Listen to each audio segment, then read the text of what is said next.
Hi guys, welcome to YouTube channel Y R S class में एक बार फिर से आप सभी लोगों का बहुत बहुत स्वागत है। तो दोस्तों, set number 6 2020 824 N O code में इसके पहले के वीडियो मैंने आप लोगों को खंड खा रसायन विज्ञान में प्रश्न नंबर 5 6 7 8 जितने भी खंड हैं उन सभी खंडों को इसके पहले के वीडियो में मैंने आप लोगों को अच्छे तरीके से पढ़ा दिया था। यदि अभी तक हमारे उस वीडियो को आप नहीं देखे हैं तो नीचे डिस्क्रिप्शन में लिंक दिया है, वहां पर उस वीडियो को जाकर देख सकते हैं। तो दोस्तों, आज के इस पूरे वीडियो में हम खंड गा जो कि आपका जीव विज्ञान है, इसमें जितने भी प्रश्न नंबर 9 के बहुविकल्पी प्रश्न हैं और प्रश्न नंबर 10 जितने भी प्रश्न हैं, मैं उन सभी प्रश्नों को इस पूरे वीडियो में अच्छे तरीके से बताने वाला हूं। अब दोस्तों, प्रश्न नंबर 9 का क्या कह रहा है? डीएनए पाया जाता है। डीएनए पाया जाता है अर्थात दोस्तों, जो डीएनए होता है इसका फुल फॉर्म होता है डीऑक्सी राइबोस न्यूक्लिक अम्ल। अर्थात डीएनए का फुल फॉर्म होगा डीऑक्सी राइबोस न्यूक्लिक एसिड। और दोस्तों, एसिड का मतलब अम्ल होता है। डीऑक्सी राइबोस न्यूक्लिक एसिड यह दोस्तों कहाँ पाया जाता है? ऑप्शन पहला है कोशिका द्रव्य में, दूसरा है केंद्रक द्रव्य में, तीसरा है केंद्रिका में, चौथा है केंद्रक में। तो दोस्तों, डीएनए इन चारों ऑप्शन में ऑप्शन नंबर आपका यहां से चौथा सही है, केंद्रक में। तो जो दोस्तों जो डीएनए पाया जाता है वह केंद्रक में पाया जाता है, जो कि इन चारों ऑप्शन में ऑप्शन नंबर आपका चौथा सही है। अब दोस्तों, प्रश्न नंबर खा कह रहा है निम्नलिखित में से कौन टेस्टोस्टेरॉन हार्मोन का कार्य नहीं है?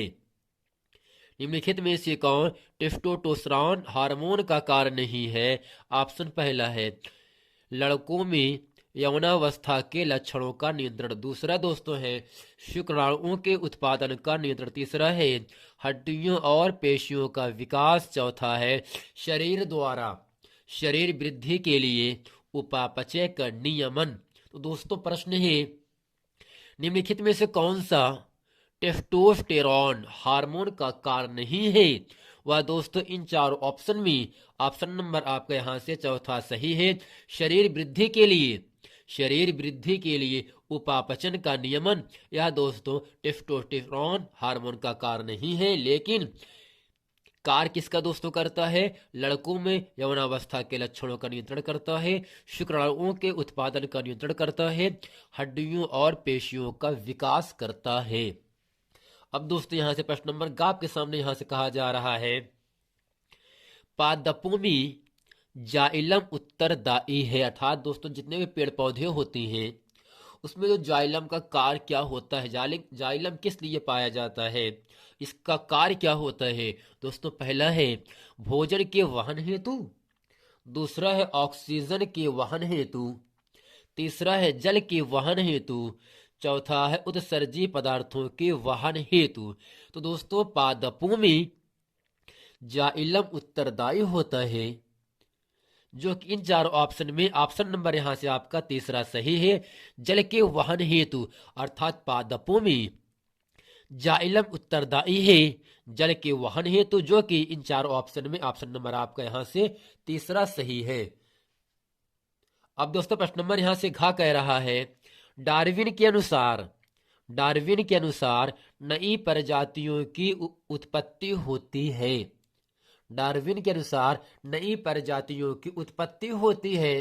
पहला है प्राकृतिक वर्ण से, दूसरा है उत्परिवर्तन से, तीसरा है प्रसंकरण से, चौथा है उत्सर्जित उपार्जित लक्षणों से। तो दोस्तों, डार्विन के अनुसार डार्विन ने क्या बताया? नई प्रजातियों की जो उत्पत्ति होती है वह दोस्तों इन चारों ऑप्शन में ऑप्शन नंबर आपका पहला सही है, प्राकृतिक विवरण से।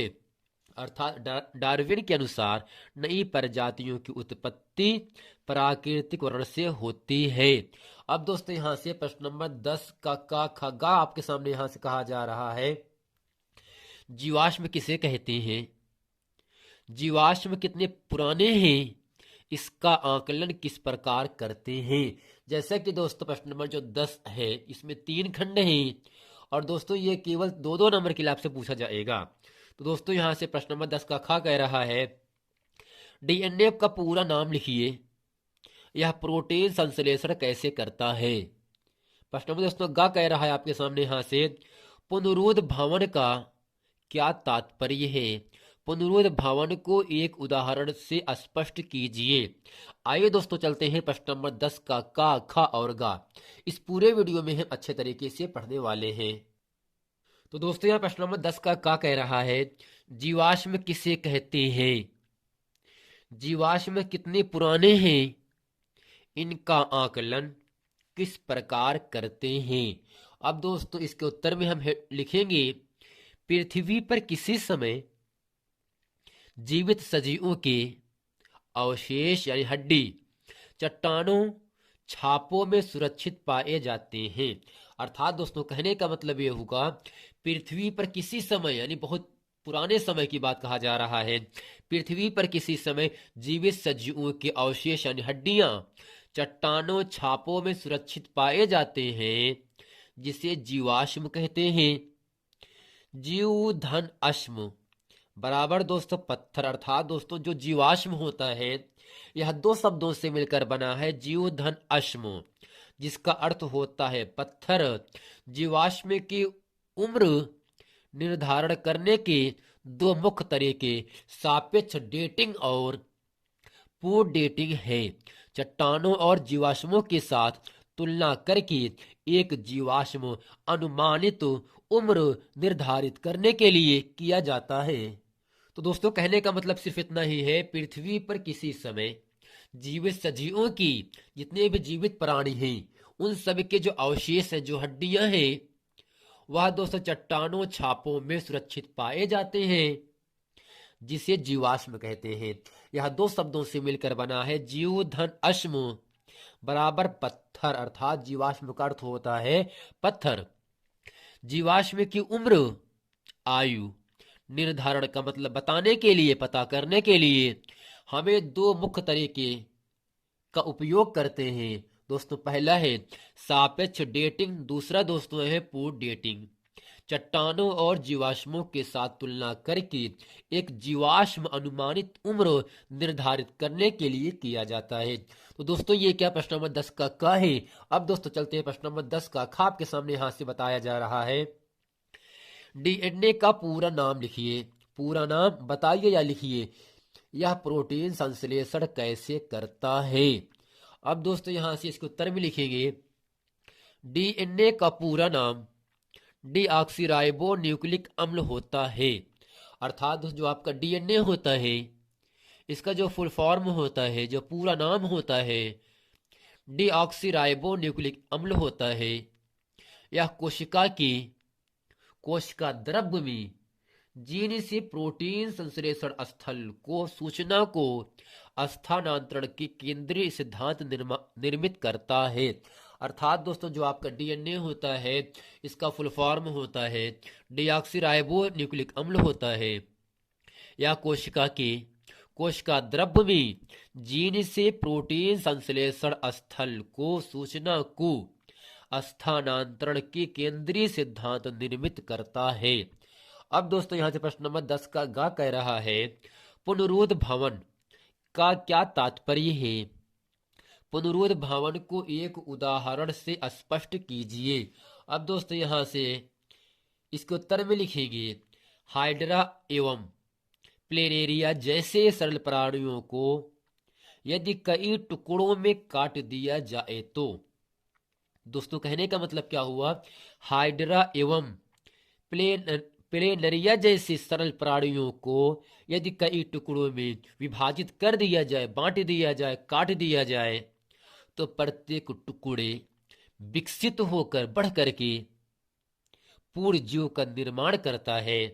यह प्रक्रिया पुनरुद्ध भवन कहलाती है। अर्थात हाइड्रा एवं प्लेनरिया जैसे सरल प्राणियों को यदि हम कई खंडों में विभाजित कर दें तो प्रत्येक टुकड़े, प्रत्येक खंड विकसित होकर, बड़े होकर एक नए जीव का जब निर्माण करते हैं, इस पूरी प्रक्रिया को दोस्तों कहा जाता है पुनरुद्ध भवन कहलाता है।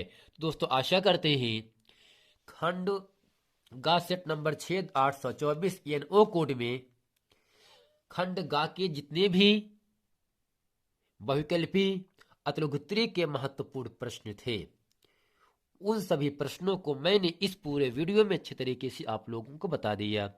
मिलते हैं दोस्तों नेक्स्ट वीडियो में, तब तक के लिए थैंक यू।